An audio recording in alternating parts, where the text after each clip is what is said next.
So overall, estrogen which decides female behavior, वो antibody वाली बीमारियों को इंक्रीज करता है, वो बॉडी में इन्फ्लेमेशन बढ़ाता है। सिमिलरली प्रेगनेंसी में जो हार्मोन आता है प्रोलैक्टिन, जो प्रेगनेंसी और ब्रेस्ट फीडिंग में होता है, वो भी इन्फ्लेमेशन को बढ़ाता है।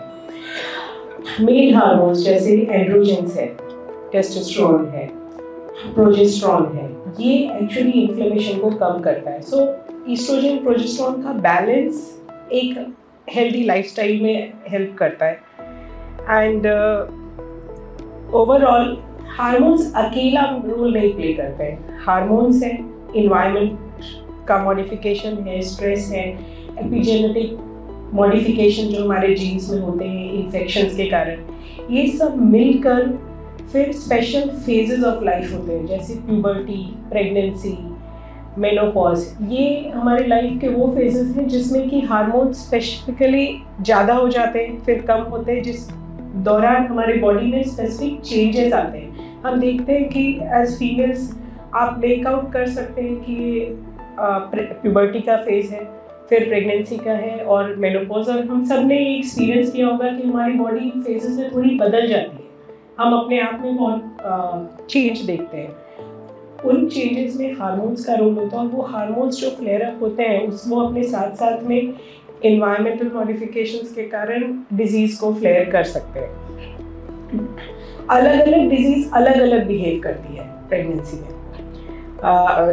हार्मोन्स के साथ, like Sjogren's, rheumatoid generally reproductive years में एक्टिव होती है। रूमेटॉइड प्रेगनेंसी के टाइम पे जोग्रेंस, रूमेटॉइड कम हो जाती है, बट ऐसे ही बढ़ जाती है। एंकाइलोजिंग स्पॉन्डिलाइटिस वेरिएबल बिहेव करती है, कभी ज़्यादा कभी कम। एंड इन सब में एक बहुत मेजर वरी होती है कि मैरिज, वो सोशल फैक्टर्स, उसमें हम सबको मिलके काम करना होगा, बट प्रेगनेंसी ये कैसे निकलेगी, प्रॉब्लम आएगी कि नहीं। सो प्रेगनेंसी, जैसा रीना मैम ने कहा था, एक बहुत ही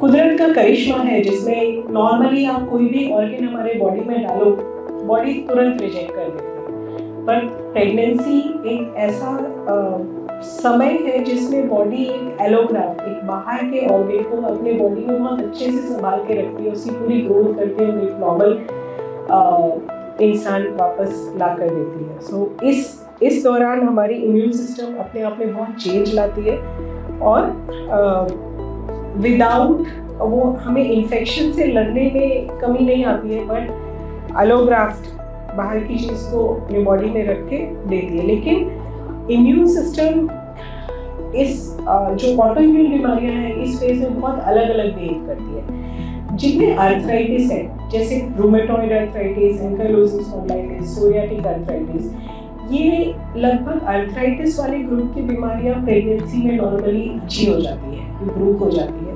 100% नहीं है, बट गुड 40 to 60% केसेस अच्छे हो जाते हैं। प्रेगनेंसी को हम आर्थराइटिस में नॉर्मली वेलकम बोलते हैं कि अगर कंट्रोल नहीं हो रहा, आप प्रेगनेंसी प्लान कर रहे हो तो अच्छा है, शायद डिजीज उससे कंट्रोल हो जाएगी। बट एक दूसरी बीमारी है ANA वाली, connective tissue disease, Sjogren's, antiphospholipid antibody syndrome, ये बढ़ जाती है। इसमें बहुत पहले से तैयारी करनी पड़ती है प्रेगनेंसी की, ताकि मम्मी और बेबी दोनों का हेल्थ अच्छा रहे। सो ऑटो इम्यून डिजीज ओवरऑल मैं आपको बस ये नेविगेट करूँगी कि अगर एक बीमारी है हमारे पास, दीज आर लाइफस्टाइल डिजीजेस, ये जो ऑटो इम्यून बीमारियां हैं, आर्थराइटिस है, कनेक्टिव टिश्यू डिजीज है, ये BP, शुगर, थायराइड, इस तरह की बीमारी है। हम सब लोग इन बीमारियों को बहुत अच्छे से एक्सेप्ट करते हैं। BP है, हाँ ठीक है, थायराइड है, ठीक है, डायबिटीज है, ठीक है, हम इसके साथ नॉर्मल लाइफ जी सकते हैं। बट एक ऑटो इम्यून डिजीज का डायग्नोसिस हुआ तो हम पैनिक कर जाते हैं, अब क्या होगा, कैसे होगा, शादी कैसे होगी। तो ये डिजीजेस हमें कैसे इम्पैक्ट करती है और इसके साथ हम अपनी नॉर्मल लाइफ कैसे प्लान कर सकते हैं, वो अगर हम बेसिक क्रक्स समझ लें तो आपके सारे डॉक्टर्स हैं जो बहुत ईजिली, जैसे हम BP शुगर को झेल लेते हैं, हम इनको भी बहुत अच्छे से झेल सकते हैं। तो ये जो ऑटो इम्यून बीमारियां हैं, ये क्या क्या कर सकती है अगर हम वो समझें। तो पहला है कि अगर बीमारी बहुत लंबे टाइम से है तो तो इन बीमारियों के कारण कुछ डैमेज हो सकता है शरीर में, जिसको हम डिजीज रिलेटेड डैमेज बोलते हैं। सो अगर ऑर्गन डैमेज काफ़ी सिवियर है, लाइक बीमारी के कारण पल्मोनरी आर्टरी हाइपरटेंशन है, या किडनी डैमेज है, या लिवर, कोई ऑर्गन फंक्शन डैमेज है, तो प्रेगनेंसी में मुश्किल हो सकती है। वहाँ पे IVF या सरोगेसी प्लान कर सकते हैं। दूसरा, अगर कोई ऑर्गन डैमेज नहीं है तो हम प्रेगनेंसी के लिए प्लान कर सकते हैं डिजीज को कंट्रोल करके। अब प्लान करने के पहले दूसरा क्या देखना है कि बीमारी कंट्रोल में है कि नहीं, डिजीज एक्टिव है या नहीं। अगर डिजीज एक्टिव है तो पहला काम है डिजीज को कंट्रोल करना। डिजीज रेमिशन में चले जाए उसके बाद प्रेगनेंसी प्लान करना है। सब डिजीज कंट्रोल हो गया, अभी क्या देखना है, जो हमारी दवाइयाँ चल रही हैं उनमें से कोई दवाई बेबी के लिए नुकसानकारक तो नहीं है, तो टेराटोजेनिक मेडिसिन तो नहीं है। तो प्रेगनेंसी प्लान करने के पहले आपको आपके रूमेटोलॉजिस्ट से मिलना है, उनसे पूछना है कि मेरी ये जो दवाइयाँ चल रही है, ये होने वाले फीटस, होने वाले जो बेबी है उसको कोई नुकसान तो नहीं कर सकती है, ये प्रेगनेंसी में सेफ है कि नहीं है। और बीमारी को कंट्रोल, ऑर्गन डैमेज नहीं है चेक करना है, बीमारी कंट्रोल में होनी चाहिए, दवाइयाँ व्यवस्थित हो जानी चाहिए, उसके बाद आप प्रेगनेंसी प्लान कर सकते हो। तो स्पेसिफिक सबसेट है SLE वाला ग्रुप, जिसमें स्पेसिफिक एंटीबॉडीज के लिए भी हम स्क्रीन करते हैं, रो एंटीबॉडी, एंटीफॉस्फोलिपिड एंटीबॉडीज, और वो है तो उसके लिए स्पेशल आपके रूमेटोलॉजिस्ट से मिलकर स्पेशल और मॉनिटरिंग करने की ज़रूरत है। अगर हम ये करें तो हम हमारा प्रेगनेंसी डिजीज़ के साथ में नॉर्मल निकल सकता है। सो लाइक एक ये ट्री है जिसमें कि रूमेटॉइड है, लो डिजीज़ एक्टिविटी है, कंट्रोल हो गया, आपने डॉक्टर से मिल लिया, आपकी सेफ दवाइयाँ हो गई है, आप प्रेगनेंसी प्लान करो। 50% 50 to 60% रूमेटॉइड ऐसे ही रेमिशन में चला जाएगा प्रेगनेंसी में। कुछ 30-40% को फिर भी दवाइयों की ज़रूरत होगी, वो आपके डॉक्टर को डिसाइड करने दीजिए जो बेस्ट दवाई है, जो सेफ है आपकी बीमारी जिससे कंट्रोल में है। सो दैट प्रेगनेंसी इज बहुत इमोशनल एंड पीरियड है जिसमें बेबी का भी लाइफ डिपेंड करता है, तो दोनों पीरियड अच्छे से निकले। दवाइयाँ कौन सी कंपैटिबल है प्रेगनेंसी के साथ, वो आपके डॉक्टर से ज़रूर डिस्कस करिए। एक दवाई जो हम लोग सबसे कॉमनली यूज़ करते हैं, मेथोट्रेक्सेट। कई बार प्रेगनेंसी अनप्लान्ड होती है, मेथोट्रेक्सेट एक्सपोजर के कारण फर्स्ट ट्राइमेस्टर में एक्सपोजर हो जाता है, वो बेबी में बहुत नुकसान कर सकता है।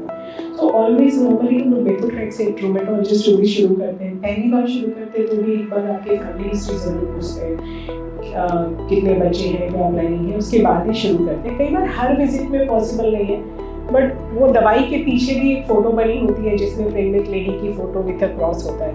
तो मेथोट्रेक्सेट लेते हुए प्रेगनेंसी प्लान नहीं करनी है, आपको डॉक्टर से मिलकर अकॉर्डिंगली प्लान करना है। SLE है, SLE एंड एंटीफॉस्फोलिपिड वही प्रेगनेंसी में सबसे ज़्यादा परेशान करती है, इवन बेबी के ग्रोथ को भी अफेक्ट करती है, और इनमें एंटीफॉस्फोलिपिड एंटीबॉडी होने के कारण कई बार प्रेगनेंसी का रिस्क भी बहुत होता है। सो इस बीमारी में आपको एडिशनल काम करना है। सो बेसिकली SLE या SLE से रिलेटेड एंटीफॉस्फोलिपिड वाली बीमारियां हो तो से बेसिक फंडा सब में सेम है, बीमारी कंट्रोल होनी चाहिए, ऑर्गन डैमेज नहीं होनी चाहिए, आपकी दवाइयाँ प्रेगनेंसी के लिए सेफ होनी चाहिए, और SLE वाले केसेस में स्पेशल एंटीबॉडीज का चेक करके डॉक्टर ओके बोले तो आगे प्रोसीड करना है। Arthritis, rheumatoid and spot is okay. Antiphospholipid वाले में कुछ केसेस में ब्लड थिनर देनी पड़ती है थ्रूआउट प्रेगनेंसी। तो अगर इन बीमारियों में आप आपके डॉक्टर के कंसल्ट में रहो तो लाइफ बहुत अच्छी निकल सकती है। कॉन्ट्रासेप्शन में भी ईस्ट्रोजन बेस्ड कॉन्ट्रासेप्शन जो ANA वाली बीमारियां हैं वो थोड़ा डिजीज फ्लेयर का रिस्क बढ़ाती है, तो वो भी बेस्ट जो लॉन्ग एक्टिंग कॉपर टी जैसे डिवाइसेस होते हैं they be best, but then वो इंडिविजुअल केसेस के ऊपर डिसाइड हो सकता है। उसके लिए भी आप एक बार रूमेटोलॉजिस्ट और गायनेकोलॉजिस्ट दोनों से मिलिए, दोनों आपको सपोर्ट करेंगे। सो इन बीमारियों से डरना नहीं है, लाइफ यहाँ ख़त्म नहीं होती है। इन बीमारियों को वैसे एक्सेप्ट करना पड़ेगा हमें जैसे हम BP, शुगर, थायराइड को एक्सेप्ट करते हैं, और हम इसके साथ नॉर्मल लाइफ जी सकते हैं।